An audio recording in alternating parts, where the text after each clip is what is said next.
ಜಿಲ್ಲಾ ನ್ಯಾಯಾಲಯದಲ್ಲಿ ಬಾಂಬ್ ಬಿಟ್ಟಿರೋದಾಗಿ ಬೆದರಿಕೆ ಕೇಳಿಬಂದಿದೆ. ಧಾರವಾಡದ ಜಿಲ್ಲಾ ನ್ಯಾಯಾಲಯಕ್ಕೆ ಬೆದರಿಕೆ ಇಮೇಲ್ ಬಂದಿರುವಂತದ್ದು. ಜಿಲ್ಲಾ ನ್ಯಾಯಾಲಯದಲ್ಲಿ ಪೊಲೀಸರಿಂದ ಭರ್ಜರಿಯಾಗಿ ತಪಾಸಣೆ ಕೂಡ ಮಾಡಲಾಗ್ತಾ ಇದೆ. ಈಗ ಮಧ್ಯಾಹ್ನ 2 ಗಂಟೆಗೆ ಸ್ಫೋಟವಾಗುತ್ತೆ ಅಂತ ಹೇಳಿ ಈಗ ಒಂದು ಬೆದರಿಕೆ ಹಾಕಿದ್ದಾರೆ.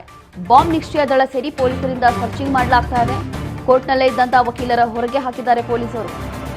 ಹೀಗೆ ಇತ್ತೀಚೆಗೆ ಇದೆಲ್ಲವೂ ಕೂಡ ಜಾಸ್ತಿ ಆಗ್ತಾ ಇದೆ. ಧಾರವಾಡ ಭಾಗದಲ್ಲೂ ಕೂಡ ಇತ್ತೀಚೆಗೆ ಆಸ್ ಇಟ್ ಈಸ್ ಇಂಥದೇ ಒಂದು ಘಟನೆ ನಡೆದಿತ್ತು. ಆದರೆ ಅದು ಫೇಕ್ ಆಗಿತ್ತು. ಆ ರೀತಿಯಾಗಿ ಯಾರು ಮೇಲ್ ಮಾಡ್ತಿದ್ದಾರೆ ಅಂತ ಹೇಳಿ ಗೊತ್ತಿಲ್ಲ.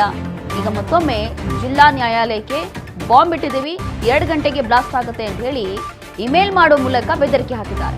ಧಾರವಾಡದ ಜಿಲ್ಲಾ ನ್ಯಾಯಾಲಯಕ್ಕೆ ಬೆದರಿಕೆ ಇಮೇಲ್ ಬಂದಿದೆ. ಕೂಡಲೇ ಪೊಲೀಸರು ಕೂಡ ಅಲರ್ಟ್ ಆಗಿದ್ದಾರೆ. ನೋಡಿ, ತಪಾಸಣೆ ನಡೆಸ್ತಾ ಇದ್ದಾರೆ. ಒಳಗೆ ಯಾರೆಲ್ಲ ಇದ್ರು ಅವ್ರಿಗೆಲ್ಲರಿಗೂ ಕೂಡ ಹೊರಗೆ ಕಳಿಸಿದ್ದಾರೆ. ಡಾಗ್ ಸ್ಕ್ವಾಡ್, ಬಾಂಬ್ ಸ್ಕ್ವಾಡ್ ಎಲ್ಲವೂ ಕೂಡ ಕರ್ಕೊಂಡು ಹೋಗಿ ಪೊಲೀಸರು ಬಹುಶಃ ಸರ್ಚಿಂಗ್ ಮಾಡ್ತಾ ಇದ್ದಾರೆ. ಬಾಂಬ್ ನಿಷ್ಕ್ರಿಯ ದಳ ಸೇರಿ ಪೊಲೀಸರು ಕೂಡಲೇ ಅಲರ್ಟ್ ಆಗಿ ಸರ್ಚಿಂಗ್ ಮಾಡ್ತಾ ಇದ್ದಾರೆ. ಜೊತೆಗೆ ಕೋರ್ಟ್ನಲ್ಲಿ ವಕೀಲರೆಲ್ಲ ಇರ್ತಾರಲ್ಲ ಅವ್ರಿಗೆಲ್ಲರಿಗೂ ಕೂಡ ಹೊರಗೆ ಕಳಿಸಿದ್ದಾರೆ. ಮಧ್ಯಾಹ್ನ 2 ಗಂಟೆಗೆ ಸ್ಫೋಟ ಆಗುತ್ತೆ ಅಂತ ಹೇಳಿ ಇಮೇಲ್ ಮಾಡಿದ್ದಾರಂತೆ ಕಿಡಿಗೇಡಿಗಳು.